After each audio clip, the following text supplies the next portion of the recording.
You're listening to There Ought to Be a Law, the Center for Auto Safety podcast with Executive Director Michael Brooks, Chief Engineer Fred Perkins, and hosted by me, Anthony Simino. For over 50 years, the Center for Auto Safety has worked to make cars safer.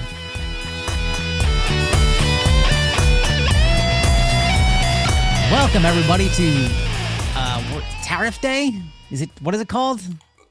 Liberation Day, I believe is what they're calling it, right? Oui, very French. Yeah, welcome to Liberation Day, where everything costs 25% more.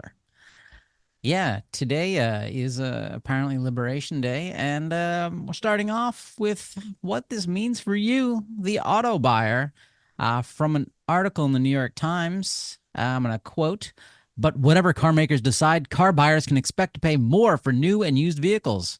Estimates vary widely and depend on the model, but the increase could range from around $3,000 for a car made in the U.S. to well over $10,000 for imported models." How would used vehicles price go up? I think ultimately you're going to see exactly what we saw during COVID, where the price of used vehicles went sky high through the roof. I mean, if a lot of the people who are in a rush now to get out and buy cars may be doing the right thing. You know, we keep seeing articles about kind of a rush to buy new cars from dealerships. I mean, I think you could make the argument that you should be rushing to buy a used car too. If you have a car that's in a bad state and isn't going to make it for another 3 or 4 years, then you might want to consider changing now while the prices are still somewhat reasonable, because all indications are that tariffs are going to go into effect. The Trump administration doesn't really seem to grasp the interconnectedness of the auto market and just how there is no 100% American made vehicle. I think that's one of the articles we're looking at this week, where you've got vehicles that are made from a combination of parts, even American vehicles that are made by GM and Ford, true blue American manufacturers, are going to be comprised of parts that are being made in Canada, made in Mexico. I mean, the computers that are going to these cars inevitably are going to have chips that are coming in from Taiwan or somewhere else. And there are 40,000 parts on average in a car, right? And so all these parts have to be sourced from various places, and we're not making all of them in America. And the idea that these tariffs are going to drive all this production to America so that we're going to have truly 100% American-made cars is almost, it's borderline absurd, and it's definitely silly. It's just a bad plan, and ultimately, I don't think tariffs are going to drive anything but the cost of cars up. Bad for consumers. It's bad for everyone. It's bad for the industry as well. Even the Automotive Alliance, who we're often at odds with on safety issues, they have come out and criticized the tariffs and suggested that it's gonna hurt the auto industry because fewer people are going to be willing to fork out a lot of money on their newer cars. We saw what happened during COVID, where new car sales suffered, used car sales kind of began to dominate. I think we're going to see that again, but this time, we're looking at a market where the average car on the road is older than it's ever been. I think we're approaching 13 years for the average age of a vehicle, and so I think this is just going to be a pocketbook nightmare for consumers. The safety impacts, it's hard to be sure of, but anytime you see supply chain issues, which I'm sure this tariff structure is going to create, there's a chance of poor quality, bad parts, all these things that could ultimately impact vehicle safety as well. But that's not something that's as easily predictable as the fact that your car is about to go up in price by, $3,000 to $12,000, according to some of the estimates we've seen. But my used vehicle will be worth more? Sweet, so I can sell it? It will be it will be like that, I think. Like just like what we saw in COVID, where used vehicle prices are going to skyrocket because people won't be able to afford new cars. And I think the average vehicle in the United States is now around 48, 49,000, approaching $50,000, Oh my which is God. out of my price range and out of, the price range for the majority of Americans. So used cars are what we're going to have to turn to. And it's, that's bad. That is bad for safety long term, because when all these new technologies are coming out that do add safety to vehicles, better automatic emergency braking, cars with better airbag systems, there's all sorts of things coming out on the market every year that make your vehicle safer. When we're all buying used cars, none of that safety tech is making it out onto the roads, and so it's a step backwards for safety, as well. Liberation Day. From the article in MSN, this is what Michael you just alluded to. I'm going to quote from it. Even U.S. assembled automobiles by major American brands rely heavily on complex global supply chains for the roughly 30,000 parts, not 40,000, 30,000 parts that make up the average car. Overall, the percentage of auto parts that are sourced abroad hovers around 40%, said Dan Ives, the global head of technology research at Wedbush Securities, a financial services firm. U.S. made cars with all U.S. parts is a fictional tale, Ives said. But you mentioned GM and Ford, and I think we know that they don't matter in this administration. How does this affect the price of a Tesla? Well, I mean, are people still buying Teslas?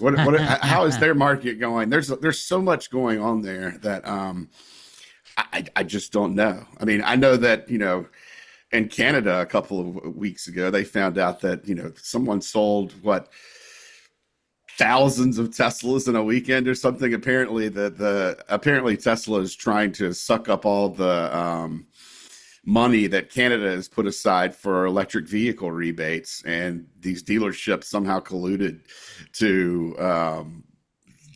empty the pot of the Canadian well, the Canadian rebate system. So Yeah. they did it, and it was so kind of egregious that the minister in Canada said, Tesla's going to be excluded from the next round of whatever rebates we give on electric vehicles, which is, that's a threat to electric vehicle adoption and all the environmental loveliness that electric vehicles are supposedly providing the country. But I haven't seen any indication that the same thing is taking place in America, where we also have some EV rebate structures. Unless I can't remember, has the administration eliminated all those yet as well? I don't know if they have. I think Tesla gets a pass on everything. What do you think, Fred? I think that the Tesla dealerships in Canada apparently sold one Tesla every 30 seconds over a weekend so that they could exhaust the fund Michael was talking about. And the stopped happened to be coincidental with the exhaustion of the funds that were in that. So something pretty fishy. I think, since you asked, and this Yeah. is a bit of a rant, that we're engaged in an effort by Trump to reinstate the hereditary aristocracy that we abandoned when the British left and when the slaves were freed. So I think he's really trying to do that by substituting tariff income for the current tax system. Remember, in a tariff-based economy, money flows up, flows from the poor to the rich. It doesn't flow down from the rich to the poor. So the more we head in the direction of tariffs, the less progressive the tax system becomes.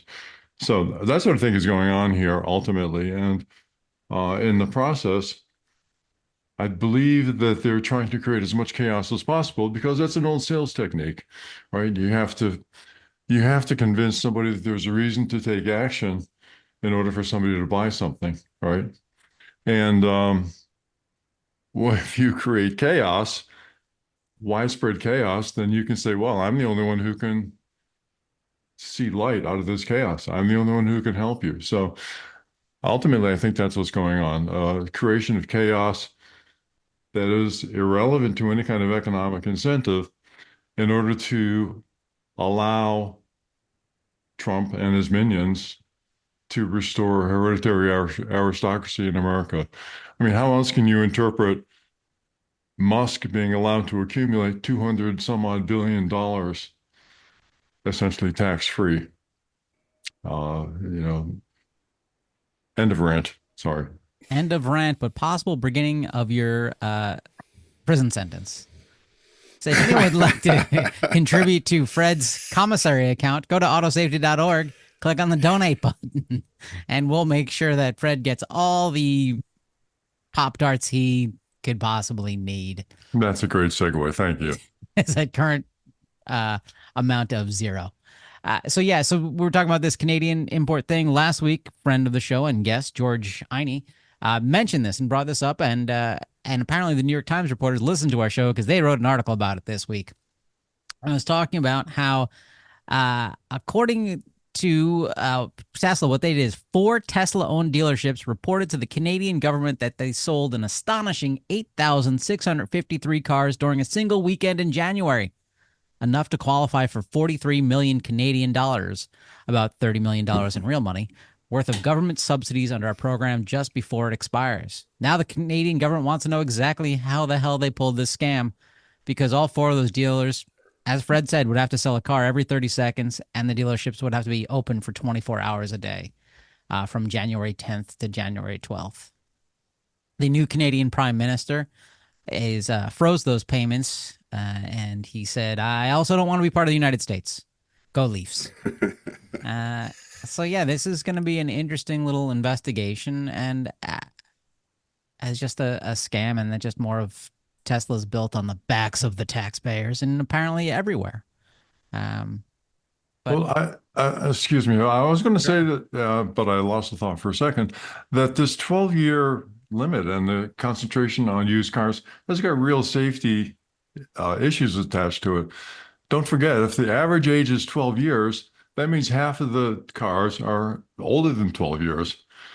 And cars that are older than 12 years don't have automatic emergency braking. They don't have, in many cases, rear view cameras. They don't have the many features that are built into cars that are more recent. So there's a real safety implication of these tariffs. And by the way, it takes about 10 to 15 years to build a new factory for some of these components, and then establish all the supply chain that's associated with getting them up and running. It's not a simple thing. It doesn't happen overnight. So 10 years from now, there may be more manufacturers in the United States if this holds, but many people have their fingers crossed hoping for a change of administration, and all of these economic decisions that are being made can be reversed by the next executive order from the president. Because remember, these are not legislated. These rates are not legislated. These tariffs are not legislated. It's all the personal whim of the current president.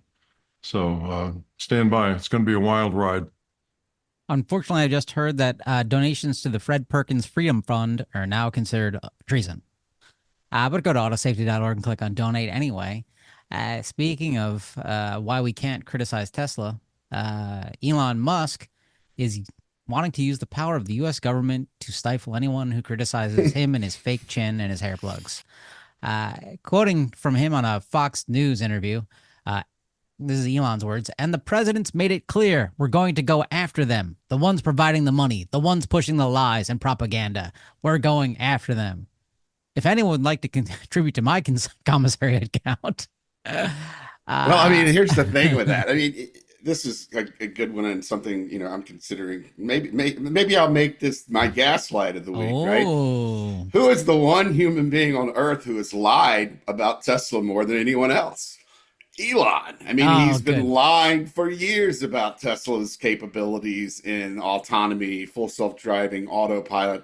He's lying through his teeth about the future Tesla robo-taxi and its ability to robocab, what do they call it? Its ability to actually function based on the neural net and cameras that he has in the Tesla fleet right now. And I don't think it would be very difficult, although I'm not going to bore listeners with it, tracking every lie Elon is told about Tesla. I mean, the list goes on and on and on forever. He repeats these lies about when full autonomy is coming virtually at every earnings call Tesla has. So, if we're going to start going after people who lie about Tesla, he should be number one on the list. That is an excellent gaslight, Michael. I'm impressed. With that in mind, I would like to reach out to George Soros because you're obviously going to be accused of funding the words coming out of Michael's mouth, and it'd be great if you actually did fund those words. So this is just for George Soros, since you're going to get tainted with his propaganda. Just pay for it. Fred, are you ready for your gaslight? Oh, sure. Okay, fire up. I have a perennial favorite here, Waymo. Yay! Yeah. There was an article published, apparently funded by Waymo and written by Swiss Re, which is a reinsurance company in Switzerland. And the title of it is, Do Autonomous Vehicles Outperform Latest Generation Human-Driven Vehicles? A comparison to Waymo's auto liability insurance claims at 25 million miles. Whew. Undated study, by the way. And quoting from it, results demonstrate that the Waymo ADS significantly outperformed both the overall driving population, 88% reduction in property damage claims, 92% in injury claims, and outperformed the more stringent latest generation human-driven vehicle benchmark, 86% reduction in property damage claims, and 90% in bodily injury claims. Man, that sounds really good, doesn't it? It does. So I decided to dive into it a little bit to find out what was behind that. And essentially what I found is that Santa Claus isn't real? They said that as the property damage thresholds are different in the standing general order, and insurance data, they are not suitable to comparisons. So what this means is they threw out the 241 collisions that have been reported to NHTSA under the standing general order during the extent of the study, and instead they put in their own number, which was 9 collisions. So why even put 9? Well, I mean, come on, if you're gonna bullshit, just go all out. So I thought that was pretty good, just take away all the negative information and then discover that, you're doing really good. So I'm not an actuary, but I think someone's got some explaining to do. Of course, they can go into the details of the comparisons, and they basically made up a mythical database based on a lot of really challenging assumptions. And basically, if a good comparison might be the safety statistics of chauffeur-driven Bentleys in the same favorable circumstances, rather than the overall population that they kind of made up. Surprisingly, Waymo published the 90% improvement in safety, and they didn't talk about any of the qualifying assumptions that went into this. So I'm giving Waymo my congratulations for this week's Gaslight of the Week nomination. That is excellent. And Fred, you're the winner this week because the correct answer is Waymo. I also am not an actuary, but I can do basic math, as I've done numerous times in this show. It will take forever for Waymo to break even. Not going to happen, folks. Just like GM Cruise didn't break even, wouldn't break even. And the people at GM eventually did the math and realized, holy shit, we've burnt how much money? So this is to the executives at Alphabet. How much money have you burnt? Now look at how much revenue that Uber makes globally. And they don't have to deal with restrictions on AVs. They don't have to do any of that at all. Look how much revenue they make globally. Look how much money you've spent, and realize that you would have to take over every city where Uber operates and dominate it before you start breaking even. Do you think that's possible? I didn't think so either. How do you say pump and dump in Spanish. Oh, El Pumpo y Dumpo. I wasn't very good at the Spanish. Uh, but talking more about the automated vehicles, here's a great article titled "Traffic Deaths Show No Signs of Abating Despite Years of Tech Advances." And I'm going to quote from the opening of this because it's amazing. Traffic crashes killed tens of thousands of Americans and wrought a suicidal mess through city neighborhoods and across fledgling highways, Norman Bell Geddes wrote in 1939. Wow. His antidote, automated driving technology. Wait, what? Back in 1939, this guy was working for GM and he's like, hey, we can put sensors in highways that will guide self-driving cars. It was a big hit at the 1939 World's Fair. Uh, and we're almost, 90 years later, and people are still trying to sell nonsense.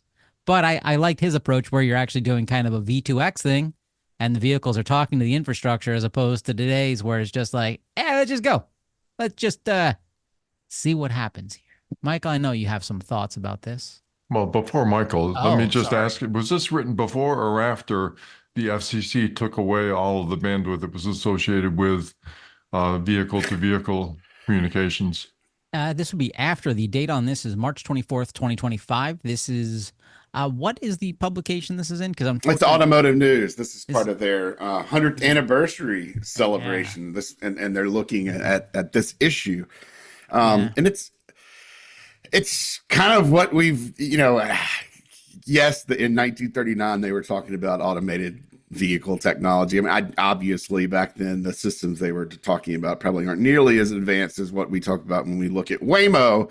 But the real issue here and what the article is pointing out is that there's so much focus on all this added tech and these AI and the ability for vehicles to use that tech to save lives, but they're not looking at the simple tech that we already have available that can do that now, right? People keep looking, oh, well, autonomous vehicles are going to save, or eliminate traffic deaths in, I don't know, 30, 50 years. Well, we could kill, a third of all traffic deaths today by putting speed governing technology into vehicles that eliminate speeding. The technology is there, it's available, it's cheap, it can go into every car in America. We just don't want it, and manufacturers don't want to put it in their cars because if you're the first manufacturer who puts it in your cars, the sales of that vehicle are going to drop because people who want to speed aren't going to buy them. So it needs to be rolled out into every vehicle at once. Similarly, automatic emergency braking, which we've talked about endlessly for the past couple of years, it's not going to be um, it's not being, even the industry is fighting having good automatic emergency braking put into vehicles right now. But it's something that could save a ton of lives. Alcohol detection technology that can eliminate, while it's the technology probably isn't there to be able to, get everyone off the road who is at 0.08 or above and driving, it's certainly there to get 0.15 or higher and some of the worst drunk drivers off the road immediately. So we have a ton of technology that is available that is not being put into cars that could dramatically reduce the fatality and injury rate on our roads. And instead, the industry is focused on driver assistance convenience systems that don't offer any safety benefits, autonomous vehicles that the jury is still very much out on as far as any safety benefits they confer, and not focused on doing the actual work that could be done today to save lives on the road. And a lot of the reason for that is there's political problems. People want to speed apparently, and people want to be able to drive drunk apparently, and those people's feelings for some reason matter a lot to automakers who ultimately are only concerned about how much money they're going to make at the end of the year, and less concerned about what they could be doing with their vehicles to make them safer. And it's I don't see that situation getting any better in the next few years, since even the safety regulations like automatic emergency braking that were on the way to get some of this stuff in place, alcohol detection, and intelligent speed assistance, all these things were on the move at NHTSA, or even finalized in the case of automatic emergency braking. And the first thing the Trump administration has done is come in and indicate that they're going to get rid of the automatic emergency braking rule.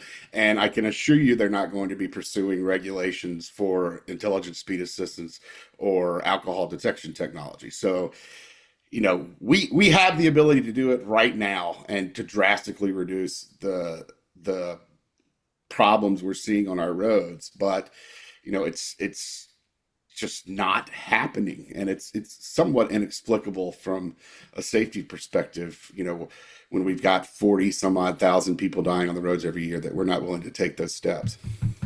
Fred, Well, does Michael, automatic I'm sorry, this is a very important question. Fred, does automatic emergency braking cause autism? Is that the issue here? it could very well. Okay. But I think the real issue is that all the cars have speedometers. Even my humble Subaru have speedometers that go up to 160 miles an hour. And if they put in speed limiters, what are we going to possibly do with all those speedometers that go up to 160 miles an hour? Especially Oh. now with the import restrictions and tariffs, that's reducing the speed the cars can drive is going to have an overwhelming impact on the cost of cars because of import restrictions, which I'm sure the Alliance for Automotive Innovation will come out with a press release supporting that view in days.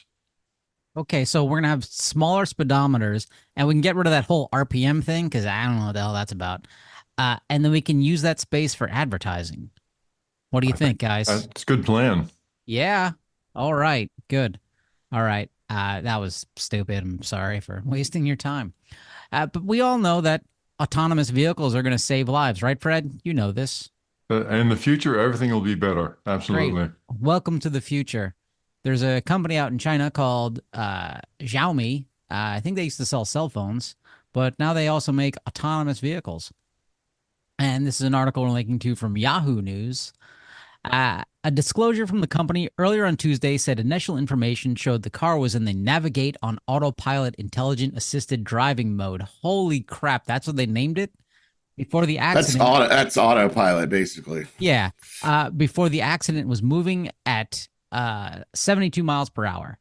In a rundown of the data submitted to local police posted on company Waymo account, which is, I guess, their version of Twitter, Xiaomi said the autopilot system had issued a risk warning of obstacles ahead. A driver inside the car took over and tried to slow it down, but then collided with a cement pole at a speed of 97 kilometers per hour. Unfortunately, 3 people were killed in this. It's an SUV type vehicle. This is the first confirmed autonomous vehicle. Well, Flying, or it's is it not an autopilot? autonomous Okay. vehicle, right? So Their version of it's autopilot. basically, this has already happened in the United States many Right. times with Okay. Teslas and autopilot. It looks like China is probably going, and we talked about this a few weeks ago, how China's safety regulations are, it seems crazy to even think about this, but that China's safety regulations may be more stringent, and their recall and those systems might be more stringent than what we have in the United States, because we've simply fallen so far behind here of the world when it comes to getting safety not only into vehicles, but ensuring that vehicles that are on the road are safe and not subject to problems like this, where you have a situation very similar to what we've seen in Teslas, where they've gone off the side of the road and hit concrete structures, or gone off the side of the road and hit fire trucks. Right. There's really not a lot of difference here, but it's interesting to watch this and how it proceeds in China, because in the United States, regulators have essentially been sitting on their hands for 7 or 8 years now, since some of these Tesla crashes started happening. There was a autopilot recall that did very little to eliminate this problem, and even worse, Tesla's putting full self-driving, which they've changed the name up to supervised full self-driving now, out, and that's growing as well. And there don't seem to really be any efforts to ensure that it's safe. And so people are continuing to die and to be injured in crashes because they're relying on this. So now we get to see how China addresses the issue and if they do a better job than the United States has. And the first big difference is the company admits responsibility right off the bat. Yeah, look at Like that. that's, I mean, that is very anti-MAGA right there. Don't accept responsibility for your actions. Well, I've got to submit here that they probably have a shortage of Gaussian splatting. Oh boy, someone wants to jump into the Tao of Fred, don't they? Well, this Gaussian. is Is a it Gaussian or Gazian? Gaussian. Gaussian. You've now Ah, entered the Gaussian. Tao of Gauss Fred. was a mathematician in Germany a long time ago, who's done a lot of great things. So anyway, I'm going to jump right into this. What does Gaussian splatting mean? Well, what it means is the method represents scenes with 3D Gaussians that retain properties of continuous volumetric radiance fields, integrating sparse points produced during camera calibration. It introduces an anisotropic Yeah. representation using 3D Gaussians to model radiance fields, along with an interleaved optimization and density control of the Gaussians. Okay, you got that? Did we do Yeah, something to no. hurt you? Yeah, my brain stopped in your first couple of words there. I thought Gaussian splatting was like when you see a squirrel lay down on their belly. Isn't that it? Oh, No, it's No, I speeding. thought it was an ancient sport involving geese. I like that. That's good. All right, so I got to get a little techie here. So when you take a camera photograph or you use your eyeballs to look at something, there are point images, or there are points that the focal plane resolves, right? And it's your brain that turns that into a representation of something that's real and organic, right? So when you look at a digital camera, you're actually looking at a bunch of little dots. You're not looking at an image, but your brain interprets that, oh, that's Susie. And it automatically does that. A very sophisticated perception mechanism. So when you use digital cameras or you use LiDARs or something like that to take a picture of any object, what you actually get is a bunch of points. And then you have to somehow, in your brain, automatically turn that into an image that, it's Susie again, and that's good.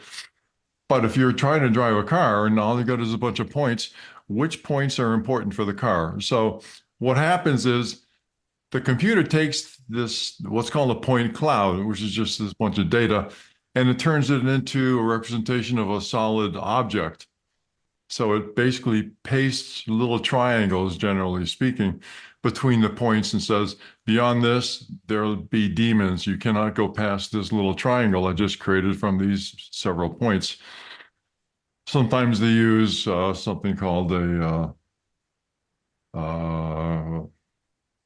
tetrahedron to represent a solid object. Gesundheit. Thank you. You're welcome. Anyway, what happens with the Gaussian splatting is that instead of looking at the different points, it says each point has a probability of being in this area. So you get a kind of a bell-shaped curve in 2 dimensions around it that represents what that point does. And then they combine that with another bell-shaped curve around another point, and then mash it all together with mathematics and say, okay, this is what the surface is now. It's not that little triangle. It's kind of a fuzzy little object. Then they spread that over the whole object that's been perceived by the camera. They say, okay, now this is what the surface looks like. That gives a surface or a barrier for the vehicle, so the vehicle can't drive past that fuzzy point cloud, and it works pretty well. What the splatting refers to is being able to take several of those different images, taken from different angles, perhaps taken at different times, and combine them all into a representation, an improved representation of what that object surface really looks like. So the splatting part just says that you're taking several of these images and you're squishing them together and using that to represent the object as its kind of average among all that sophisticated mathematics. So this is, I'm going to jump in so I can make sure I understand. So this is, I'm in my automated Bentley, and I've put my chauffeur on vacation, and there's multiple cameras on my Bentley looking forward, backwards, sideways, and maybe it has lidar and radar, and I've got and every we'll say every millisecond, they're all taking photographs and taking range estimates and whatnot, and the Gaussian splatting is combining all of that together as quick as possible. We're like, hey, there's a road, there's a tree, there's a duck, roughly. Well, yes, except it's not happening in your Bentley. It's happening in a computer somewhere else, running lots and lots of processes. So the mathematical requirements for doing this are too extensive to be put into any individual automobile. Now, NVIDIA is trying to put in supercomputers into the cars, and they're all over this because it requires extensive mathematics.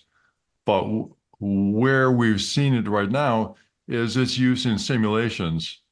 So when Volvo is, for example, looking at simulating a self-driving car going down the road, it'll take one of these Gaussian splatted representations and it'll put it in the middle of the road to say, okay, this is my Gaussian splatted representation of a house or a fire hydrant or whatever. And it becomes a solid object they can manipulate in the computer to look at it from different angles as though the vehicle is approaching it from different angles and getting them improved ability in their minds to simulate the behavior of the vehicle in the real world. Now, you've heard me say this many times that simulations are doomed to succeed. And in the sense that you keep twiddling with this thing until it gives you the answer that you want and go ahead and do it. But what they're trying to say is that, well, because we have these images now and they're coming fast and furious and we can do this in a computer, we no longer need to have real live vehicles and real live objects to qualify the safety systems of these self-driving vehicles. Now, I think that's nonsense and it's very hazardous.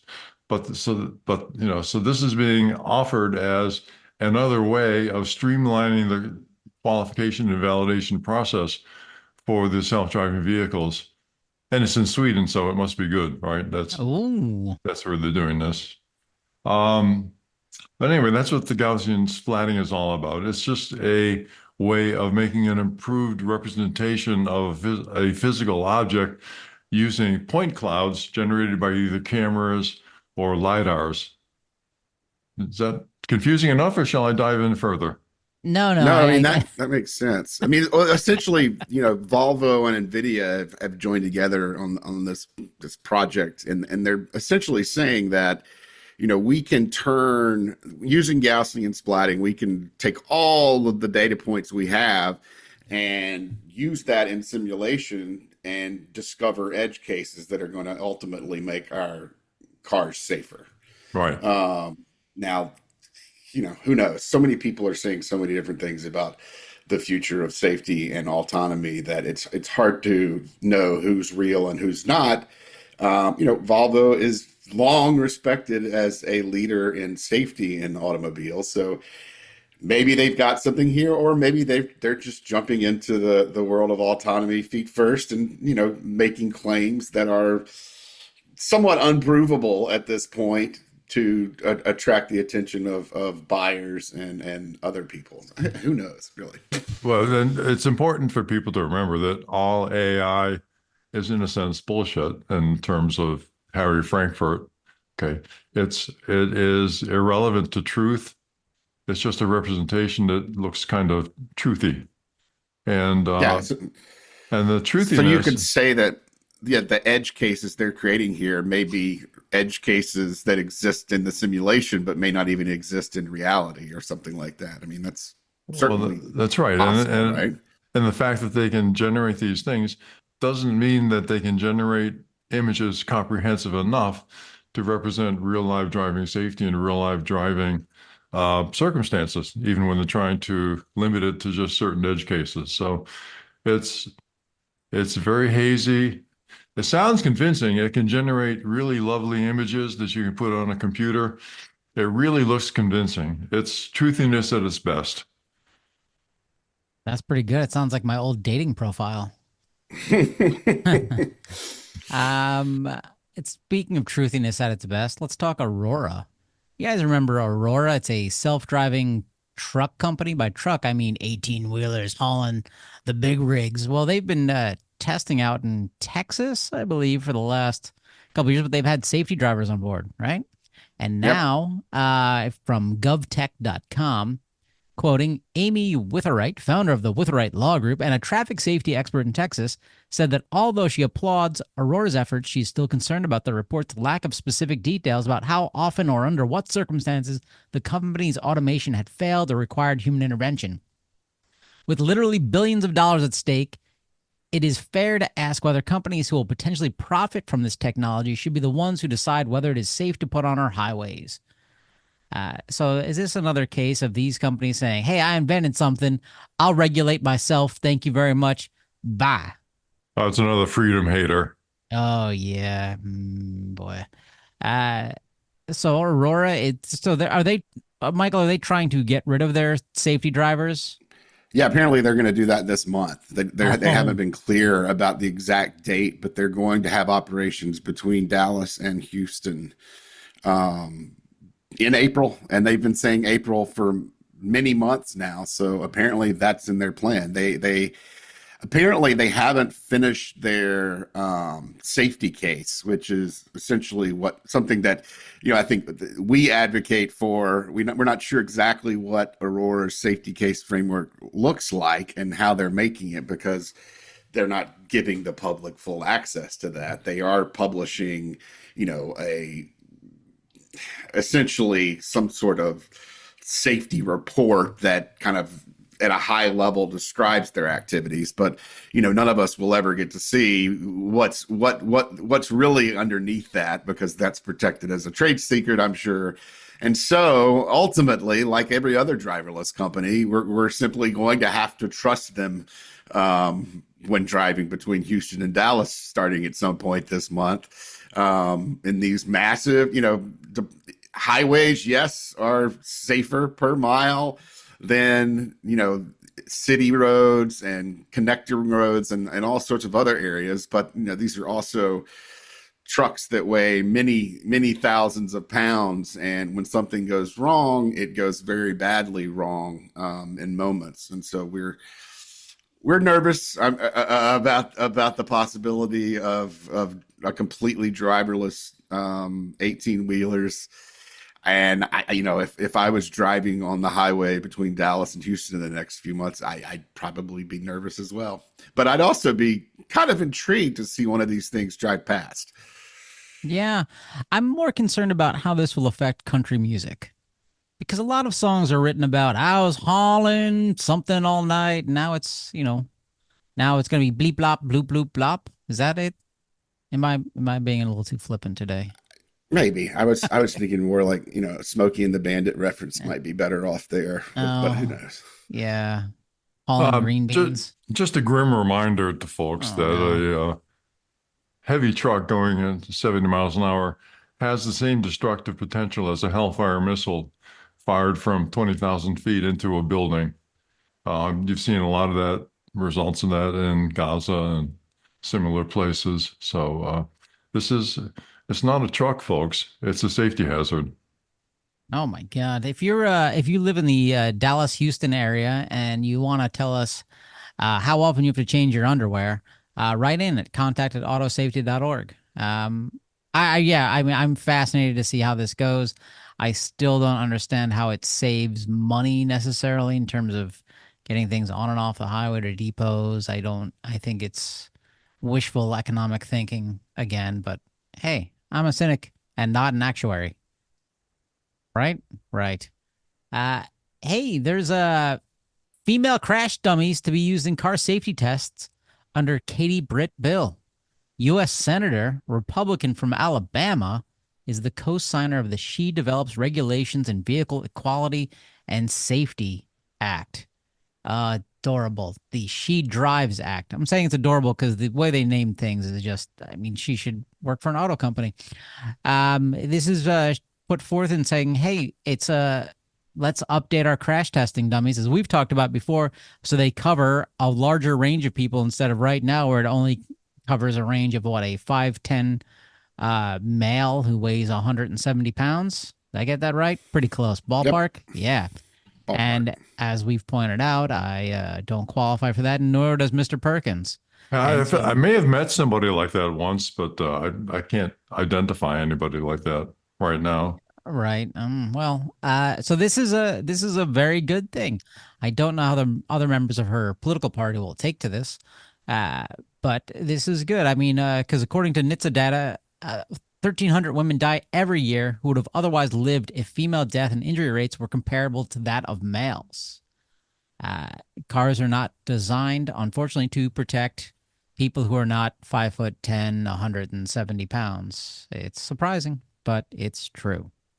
Michael? Well, I mean, it just makes complete sense to include dummies that correspond to the different sizes and types of humans that are out there and crashes rather than using a 5'10", 170-pound man. I mean, it's common sense. This is supposedly a bipartisan bill that it's made it through the Commerce Committee in the Senate, and who knows what would happen to in the House. But I think this may be one bill that has a chance. We see a lot of safety bills come and go and never get a vote on the Senate or the House floor. Some of those get wrapped into the infrastructure, every infrastructure bill or every 4 years. This one may have a shot. Who knows? And it's something that we would certainly support. I haven't done a deep dive on the bill and reviewed every part of it, but we've continually advocated for getting new dummies into cars and new dummies into different seats in the cars and new dummies that are more representative of the human beings around us into cars, because the data you get from those is going to be invaluable in understanding how to make crashes safer. Well, that's Uh, good. More data, the better. I'm really hoping for a tall senior dummy because it would represent me physically as well as intellectually. Wah, wah, wah, That's wah. this is why engineers don't do stand up on it. Yeah. Yeah, and you're too tall to do stand up. Yeah, that's The true. microphone stand doesn't go that high. That Yeah. wasn't remotely funny, but they're not all winners, It folks. was bad. Yeah. I'll take credit Well, for I'm hoping for a dummy that's shaped like a meatball so it can help me out. that. That's a spicy See, meatball. there you we go. go. Okay, let's do some recalls. Let's start off with a rare entrant because they don't sell a lot of cars. Lucid, 4,294 vehicles. This is their all-weather floor mats without anchor. Yep. It doesn't even say it's no. The model is actually the floor mats. Yeah, this is an Yeah. equipment recall. So Wow. it's not the actual cars that are recalled.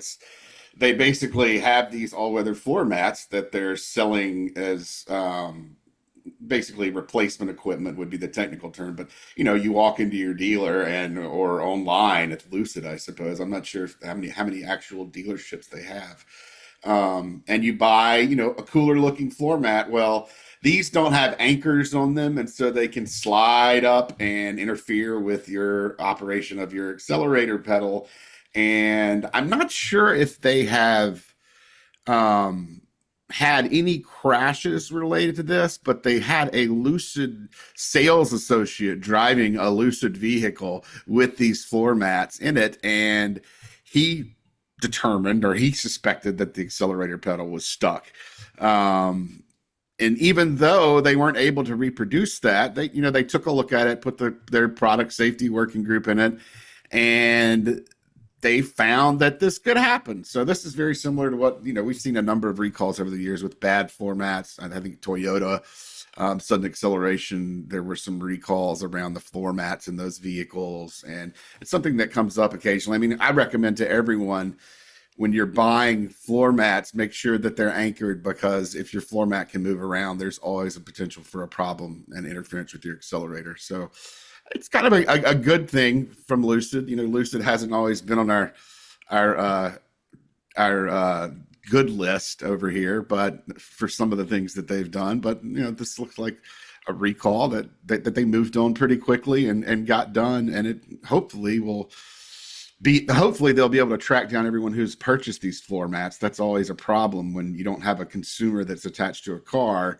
in registration records. It becomes a little more difficult to administer a recall when you're having to go after aftermarket parts where you don't necessarily have the same paper trail between the purchaser that you would in a car purchase.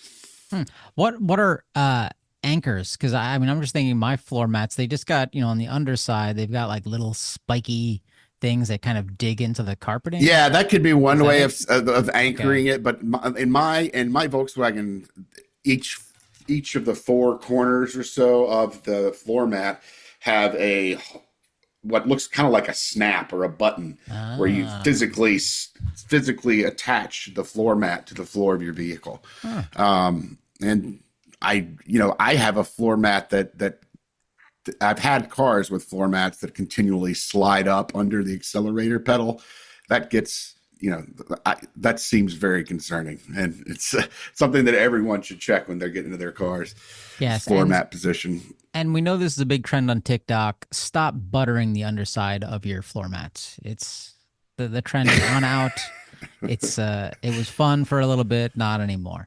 Next up, Volvo, 7,483 vehicles. Wait a minute. You thought my What? joke Huh? was bad. Yours is a far worse. Yeah, but Michael laughed at my joke, okay? Yeah. I don't know. Huh? What? Okay, so Volvo, 7,483 vehicles. The 2020 to 2022 Volvo S60, the V60, the V90, the S90, the XC, a whole bunch of them. Are they all hybrid electrics? Is that the issue here? Yeah, they're all hybrid. There is a short circuit in the high voltage battery module, which increased the risk of fire. We see this happen quite often where there's all these little things where it's like, there's a mismatch, there's a voltage issue. What's going on here? Well, I mean, the root cause analysis that they conducted apparently identified a problem with their supplier that leads to the risk of an internal short circuit in certain battery cells within the battery module. That could be almost anything, right? But that's all we're really getting. But apparently it leads to overheating the battery cells when the battery is fully charged and the vehicle is parked, which is critical to what the warning that's been issued along with this recall is, a do not charge warning. So apparently what you don't want is apparently you cannot, they're telling you not to charge your hybrid electric vehicle. We've seen this in a couple of other recalls where essentially you've purchased a hybrid, but you've got an internal combustion engine until you can get this recall performed because you're not allowed to charge your car. So it looks like owners are going to be notified in mid-May. I don't know that the remedy is going to be available yet. Then it's kind of, we've seen these battery recalls tend to take a little longer to figure out repairs for and to get those repairs out to consumers. I think we saw Chrysler, was it Pacifica minivans that customers had to wait about a year and not charge their, basically not use the plug-in charging part of their hybrid vehicle for a year while they waited on those recall repairs to come out. So hopefully the Volvo folks will get theirs a little quicker. Okay. This one is not a recall, but it is a fix. Ooh, Nissan. Yeah. Come on. I know Michael's very excited about this one. Do it. Speaking of delayed fixes, this is one that just is mind-boggling. Nissan did a recall in 2022 because they had hoods that were popping open while the vehicle was in motion, and it is taking them 3 years to roll out a fix for that problem. I don't know that anyone can explain what has taken them so long. In fact, I think that this is an area that NHTSA should have cracked down on Nissan a long time ago and given them significant fines for the recall delay here. I don't know why NHTSA hasn't opened up a recall query into this and pushed Nissan or even, use civil penalties to incentivize Nissan to get its act together on this recall, but a hood latch fix is not something that should take any auto company 3 years to put onto the market. Crazy. And by vehicle in motion, you mean you're driving down the road and then, oh my God. And your hood pops up. Yeah. Okay, just checking. Final recall from General Motors, a frequent participant of the recall roundup section. 10,643 vehicles, the 2025 Cadillac Lyric. This one is interesting. Apparently their manual has typos. Is that what it is? Yeah, I mean, if you're driving one of these vehicles, your car, there's nothing wrong with your car. The problem is the owner's manual, where they have included what appears to be the image they included of the head restraint in your vehicle is incorrect. So they basically put the wrong picture in of the rear outboard head restraint. And because of that, they violated FMVSS 202A, which covers head restraints. You have to have an accurate description of your head restraints in the owner's manual, or you are going to not be in compliance with federal regulations. And so these owner manuals will not be getting a repair for their car. They'll be getting a owner's manual insert that they can pop into their owner's manual. Wow. And with that, listeners, that's our show. And if I've managed to do it successfully, you'll be listening to in the background right now the what is it called? The Vietnamese March of Liberation.